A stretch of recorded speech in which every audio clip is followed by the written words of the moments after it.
Si tu n'as jamais eu d'entreprise, deux types de business à éviter à tout prix. Pourquoi? Non pas parce que c'est négatif en soi, mais c'est pour éviter justement de prendre des risques. C'est pour limiter les risques. Ce que je ne vais pas te recommander. Premièrement, ce sont les business de conseil, les cabinets de conseil et compagnie. Parce que souvent, c'est un peu du vent. Tout simplement parce que la particularité des cabinets de conseil, des consulting et compagnie, c'est qu'en fait, c'est souvent des intermédiaires via le marketing qui vont mettre en relation des freelances et des personnes qui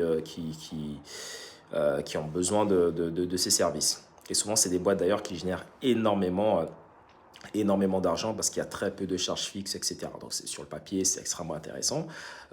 Certains, d'ailleurs, vont pouvoir faire valoriser ce qu'on appelle leur fonds commercial. Hein. Mais la réalité est que ce n'est pas forcément des boîtes qui sont intéressantes pour toi qui souhaites racheter d'entreprise parce qu'en fait, tu rachètes une espèce de coquille vide. Le deuxième type de business que je ne recommande pas quand tu veux racheter tes premières boîtes, ce sont des business qui nécessitent énormément de besoins en fonds de roulement. Typiquement des business où tu as besoin d'acheter énormément de stock. C'est extrêmement dangereux quand tu démarres, quand tu n'as pas assez d'expérience parce que ça nécessite quand même des notions de contrôle de gestion.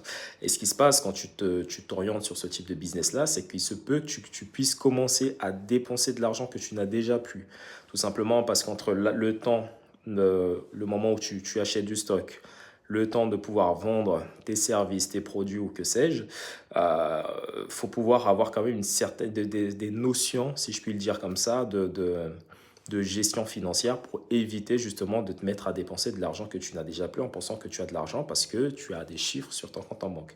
C'est assez contre-intuitif, mais c'est des énormes choses à éviter. Ça évite énormément d'erreurs. Donc voilà, très important de faire attention là-dessus. Et voilà, c'est ce que je voulais partager avec vous.